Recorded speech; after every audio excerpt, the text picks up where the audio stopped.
celle qui transforme ses épreuves en opportunités. Il y a quelques années, j'avais l'impression que j'étais victime de beaucoup de choses. Victime des circonstances, victime des problèmes de santé que j'avais, victime d'une base de départ qui n'était pas juste. Finalement, à mesure que j'ai avancé sur le chemin de ma guérison et sur le chemin de la joie, finalement, qui pour moi sont les mêmes chemins, c'est la même chose, j'ai commencé à me rendre compte que l'univers n'est absolument pas contre moi, et bien au contraire. En fait, l'univers m'a donné les opportunités de pouvoir dépasser les épreuves pour me permettre de devenir celle que je suis vraiment. Comme une alchimiste en fait, comme une magicienne qui a pu, grâce à un marchepied, pas forcément toujours facile, devenir celle qu'elle devait devenir finalement. Il y a une image qu'on donne souvent, je ne sais pas si vous l'avez déjà entendue, c'est l'histoire, j'espère que je vais la retrouver, c'est l'histoire d'un Chinois qui avait un très beau cheval et les gens lui disaient « tu devrais vendre ton cheval ». Et lui disait « mais non, mais je veux pas parce que mon cheval, je l'aime beaucoup et je veux pas le vendre pour de l'argent ». Et un jour, le cheval a disparu. Et alors, ses voisins lui ont dit « mais tu aurais dû vendre ton cheval, au moins tu aurais eu de l'argent ». Et puis plus tard, le cheval est arrivé. Il est revenu avec une douzaine d'autres chevaux sauvages. Et du coup, le vieil homme s'est retrouvé avec plein de chevaux. Et tout le monde lui a dit « ah, mais t'as raison, c'était pas un malheur, c'était une bénédiction. Finalement, tu as raison. Tu avais bien fait de ne pas le vendre. » Et puis le paysan lui répondait « ah, on ne sait pas encore si c'est une bénédiction, on ne sait pas. C'est ni bien ni mal. » Et un jour, le fils du paysan se fait piétiner par l'un des chevaux sauvages. Et du coup, il devient, en fait, je crois qu'il ne peut plus utiliser ses jambes, quelque chose comme ça.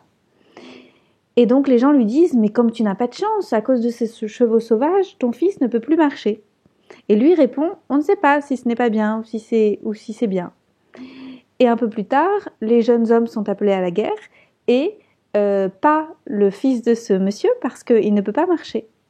Et donc finalement, tout le monde dit à ce monsieur « mais alors c'est génial, du coup ton fils tu vas le garder auprès de toi. » Et c'est vraiment super. Et lui répond « on ne sait pas si c'est bien ou si ce n'est pas bien. » Et c'est tout à fait ça, en fait, dans la vie.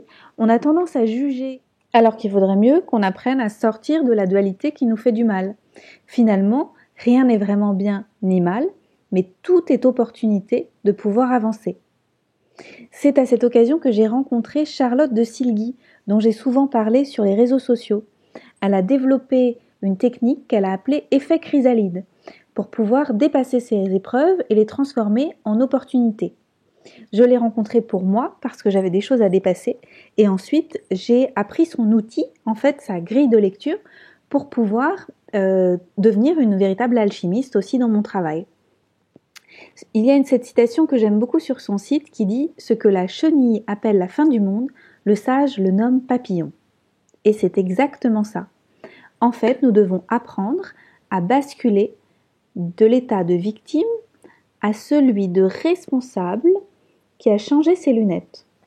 Parce qu'en fait, il suffit simplement de changer ses lunettes, d'identifier les vibrations qu'on a intégrées et qui nous bloquent, là où ça forme des nœuds, d'observer les polarités positives et négatives de ces vibrations dans notre vie, et ensuite de révéler les talents et les moteurs que nous avons développés pour nous adapter. Alors, vous allez me dire, est-ce que ça suffit de me rendre compte de ce que j'ai développé comme aptitude pour pouvoir dépasser ces épreuves? Parfois oui, parce que porter à la conscience un schéma de fonctionnement, c'est déjà l'inviter à se libérer. Et du coup, les vibrations négatives bloquantes peuvent être levées et on peut avancer. Souvent, il faut poser en plus un acte symbolique pour ancrer le changement dans sa vie. Mais on peut aller aussi plus loin et travailler en vibratoire sur les choses qui sont encore nouées, plus à un niveau inconscient, et donc les inviter à circuler et à être libérés si on est prêt. Par exemple, on peut le faire en EFT, Emotional Freedom Technique, on peut le faire en EMDR, ce sont les mouvements oculaires, on peut le faire en hypnose ou en auto-hypnose. Il y a tellement de choses qu'on peut faire pour pouvoir dépasser en fait tout ça et pour pouvoir changer toutes les empreintes qu'on a vraiment intégrées il y a longtemps et qui ne nous servent plus. En tout cas, si vous voulez en savoir plus, je ne peux que vous inviter à regarder le site de Charlotte de Silgui parce qu'il y a vraiment un très beau webinaire qui explique exactement comment ça fonctionne et sinon à prendre rendez-vous avec elle ou avec moi. Et vous, êtes-vous des alchimistes de votre vie? Qu'avez-vous envie de transformer aujourd'hui?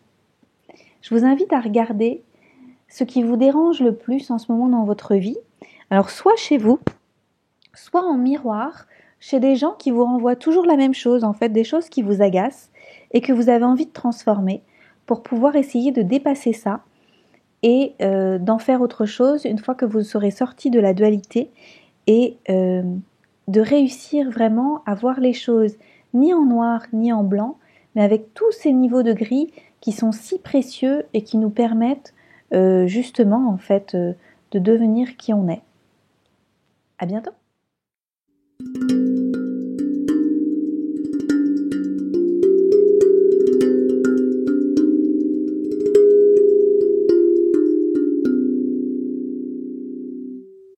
Je suis Anne-Claire Méret, curieuse de pratiques de santé naturelle, de techniques de gestion émotionnelle, auteure de plusieurs livres.